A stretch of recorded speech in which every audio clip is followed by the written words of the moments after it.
Fiquem atentos, muito atentos a com quem o seu filho tá gostando.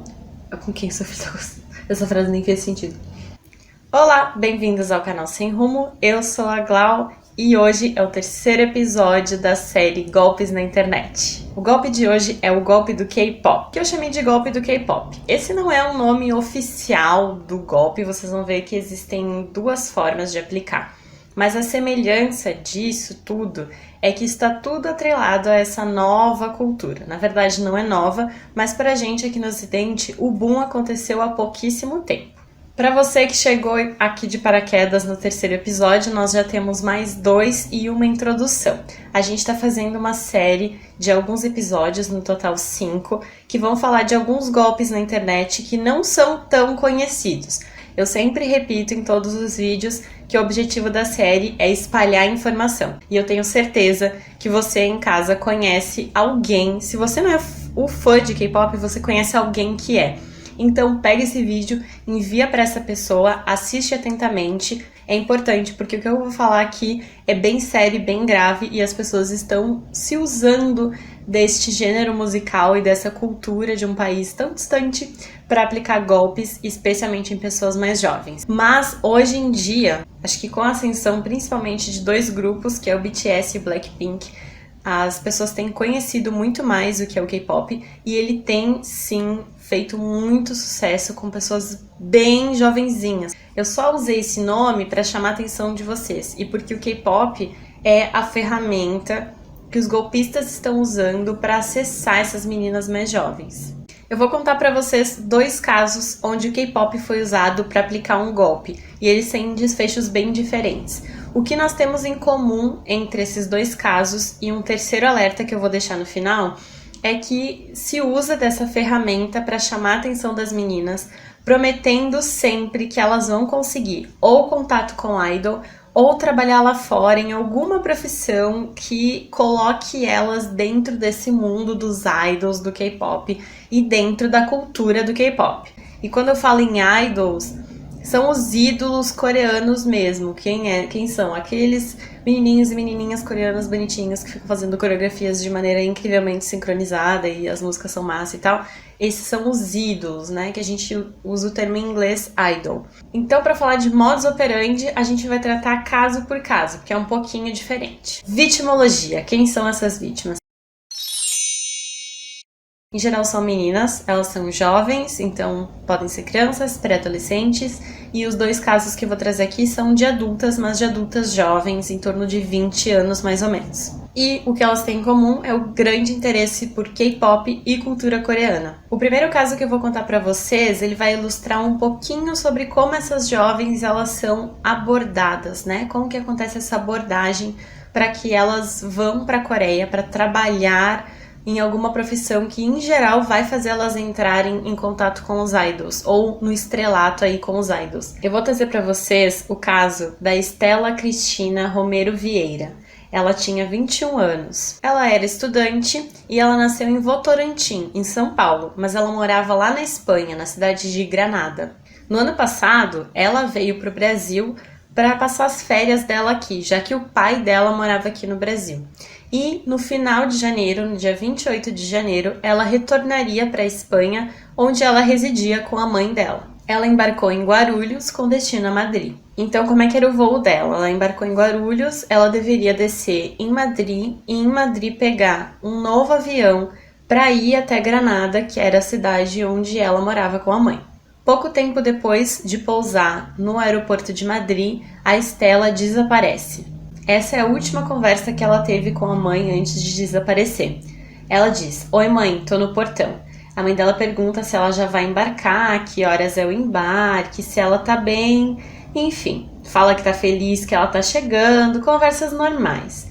Isso tudo às 17h47. Às 17h59, a mãe dela pergunta: "Que hora você vai pegar o avião até Granada? Às 8h?" E a Estela confirma: "Isso, às 8h. Aí ela fala que é pra ela ficar esperta e tal, ficar perto do portão, e falam que se amam e tal.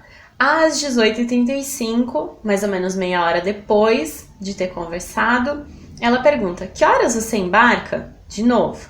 Só que ela não tem nenhuma resposta. No outro dia, dia 28 de janeiro, às 6 da manhã, ela manda de novo. Oi, filha, por favor, filha, cadê você? Oi. A partir de então, a mãe dela entra em contato com a polícia para relatar o desaparecimento da Stella. A polícia entra em contato com o aeroporto para conseguir as imagens das câmeras. Eles veem a Stella saindo do aeroporto sozinha, ela conversa com alguém pelo celular, já fora do aeroporto, a última imagem que eles têm da Stella é pegando o metrô. Então, após a Stella desaparecer, nesse contato que a mãe dela fez com a polícia, ela traz à tona toda a história que tinha por trás disso, que a Stella estava supostamente sendo aliciada para trabalhar com K-pop. Então vamos lá para o modus operandi de como foi feita essa abordagem. Segundo a família dela, a Stella vivia nesses grupos no Facebook que falavam de K-pop. Em geral, lá tem meninas bem mais jovens, né? Assim como a Stella, porque o público que curte K-pop é mais jovem. E aí elas ficam lá trocando informações sobre os seus idols, sobre os seus artistas preferidos. A Stella estava num desses grupos quando ela foi abordada por esse possível aliciador. Ele aborda ela nesse grupo com uma proposta para ela trabalhar de maquiadora lá na Coreia, para trabalhar maquiando grupos de K-pop. Lembra que eu falei? Sempre associa com algum ídolo, porque já sabe que as meninas, no geral são mulheres, mas enfim, podem ser meninos também, eles curtem muito os idols, eles têm o sonho de conhecer. Então sempre é uma proposta de emprego que vai te colocar perto do seu ídolo. Então, vendo que era óbvio que aquilo era um golpe, afinal a Stella era uma estudante, ela não tinha nenhum envolvimento com maquiagem e simplesmente surge uma proposta para alguém que não tem experiência viajar para o outro lado do mundo para trabalhar com grupos de K-pop. Então a família dela já viu que tinha alguma coisa que não estava batendo, apesar de a Stella estar insistindo muito para aceitar a proposta. A mãe dela suspeita que a pessoa que aliciava ela nem era coreano e que ele possivelmente vivia na Inglaterra. Aí a família faz todo um mexe para tentar convencer a Stella de não aceitar a proposta, porque era óbvio que aquilo não estava fazendo sentido. Inclusive o pai dela, que morava no Brasil, chegou a ir até a Espanha para convencer ela de não ir para a Coreia. O que no fim acabou funcionando, porque isso tudo aconteceu no ano de 2019 ainda, e ela não foi para a Coreia nesse período. Mas, segundo a mãe, apesar de ela não ter ido, ela continuou a conversa com o aliciador e passou a se envolver emocionalmente com ele. Abre aspas. É assim que eles fazem. Primeiro ganham amizade, depois de um tempo vai de pouquinho a pouquinho, até que realmente fazem a lavagem cerebral e faz essa menina acreditar que eles realmente gostam dela. Após um mês desaparecida, a Stella finalmente é encontrada pela polícia. A gente não tem maiores informações de como que ela tá hoje. A única informação é de que ela se recusou a voltar para casa da mãe. Aqui embaixo eu vou deixar todos os links das reportagens que falam sobre o caso da Stella. E agora vamos para o segundo caso. Esse é um pouquinho mais pesado, mas vamos lá pro caso. No dia 17 de agosto de 2019, a Embaixada do Brasil na Coreia, em Seul, na sua capital, recebeu o pedido de ajuda de uma moça desesperada, falando que ela conseguiu fugir de uma boate na distração dos seguranças e que tinham mais vítimas brasileiras em cárcere privado. Nessa operação, que tinha cooperação tanto do consulado brasileiro, da Embaixada Brasileira em Seul, como da polícia coreana, eles resgataram 7 mulheres. Elas eram brasileiras, com idade de 20 a 30 anos, e que tinham viajado do Brasil para a Coreia e lá foram forçadas a se prostituir. Aí você me pergunta, mas como que essas meninas foram para lá? Eu te conto, lá vem o modus operandi novamente, vem? Vamos ver se você vê alguma semelhança aí com o caso da Stella. Essas meninas também foram aliciadas em grupos de K-pop no Facebook. Elas receberam propostas, vamos lá de novo, para quê? Serem modelos, para serem idols, para serem cantoras. Ou seja, de novo, uma proposta de trabalho para estar perto desse universo que é o K-pop e para estar perto dos idols coreanos lá. Então essa pessoa que aliciou essas meninas daqui do Brasil para ir para a Coreia entrou em contato com elas e comprou as passagens de ida e de volta para o Brasil. E elas embarcaram em julho de 2019. Aí você me pergunta, mas estava tudo bem, porque afinal ele comprou a passagem de volta.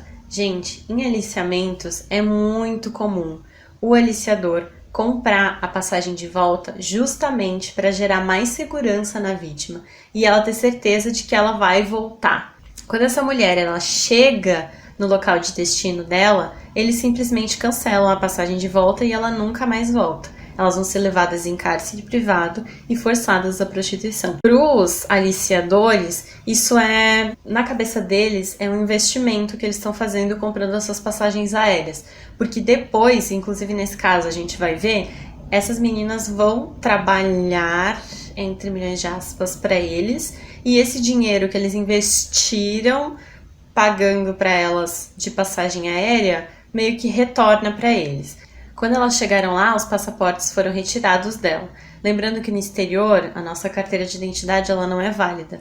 Então, identidade, carteira de motorista, qualquer coisa disso, não serve para a gente viajar para o exterior. Exceto com alguns países aqui do Mercosul que, dependendo do acordo ali econômico, sim, você consegue viajar sem passaporte. Mas para outros países ao redor do mundo, não. O seu passaporte é o seu documento. Então elas ficaram meio sem identificação e sem conseguir também fugir e sair do país. Então elas foram levadas para uma espécie de alojamento em Goiânia e depois em Paju, e todas as pronúncias em coreano serão perdoadas, porque afinal eu não falo coreano. Então se tiver diferente é isso aí, foram para outras cidades, tipo em alojamentos. De lá desse alojamento, elas foram vendidas para bordéis por cerca de 2 milhões de won, que dá mais ou menos 6 mil reais cada um.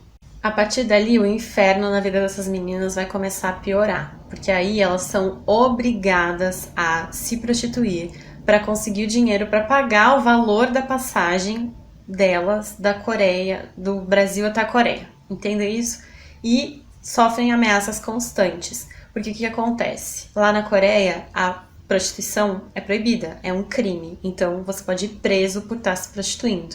E aí, os aliciadores faziam esse terror psicológico com elas, de que se elas procurassem a polícia, elas iam acabar sendo presas, porque o que elas estavam fazendo lá era ilegal. No meio de todo esse pânico e desse terror que essas meninas viveram por mais ou menos um mês, uma delas, numa distração de algum dos seguranças ali da boate, consegue fugir e buscar ajuda. No final, 5 homens foram detidos por suspeita de tráfico humano, confinamento e exploração sexual. Já as vítimas foram resgatadas e ficaram por um tempo num abrigo para mulheres lá na Coreia mesmo. Elas possivelmente já voltaram para o Brasil. Todos os envolvidos tiveram suas identidades preservadas. Eu vou deixar todos os links novamente para esse caso das meninas que foram exploradas lá na Coreia. Eu trouxe 2 casos, mas além desses 2 casos onde a vida dessas meninas corria risco, eu vou trazer para vocês aqui mais uma possibilidade de aliciamento. São eles, de novo, os aplicativos de idioma. Muitas meninas entram nesses aplicativos de idioma porque tem o sonho de ter um namorado coreano, porque quer conversar com alguém que é de lá, porque quer ter o contato. Só que, como o K-pop tem crescido muito aqui no Brasil, muitos caras que são coreanos sabem disso e sabem que vão poder ter contato com meninas mais jovens aqui do Brasil. Só que não é necessariamente uma conversa de boa, né, gente? Vocês já estão me entendendo aqui o que eu tô querendo dizer. Depois de algum tempo, né, conversando com essas meninas, conquistando a confiança, como a mãe da Estela falou,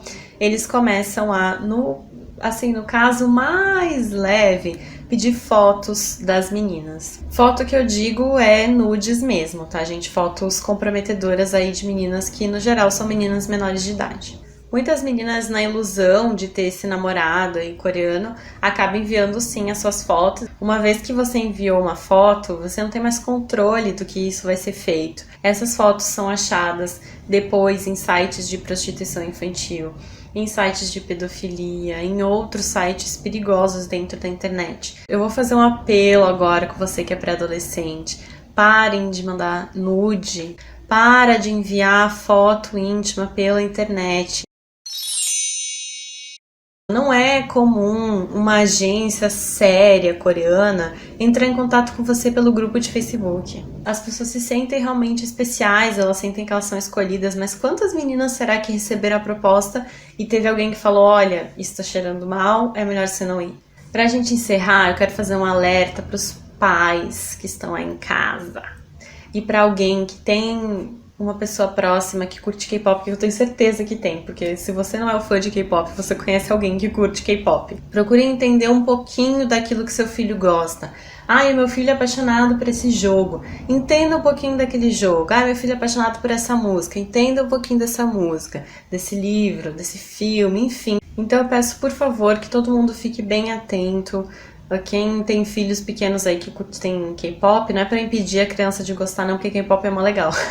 Fique atento nos grupos, nos aplicativos, com quem seu filho tá conversando. Isso é essencial pra qualquer coisa, não é só pro K-pop não, pra qualquer coisa. Olho aberto. Então é isso, gente. Eu espero que vocês tenham gostado desse vídeo. Ele é apenas o terceiro episódio de uma série de 5, então o próximo episódio sairá em breve. Fique de olhinho aberto, compartilhe esse vídeo. Lembra lá, o objetivo da série é espalhar a palavra, mais gente saber, mais gente comentar sobre o assunto. A gente diminui os golpes que são aplicados do mesmo jeito, certo? Então, um beijo pra vocês e tchau!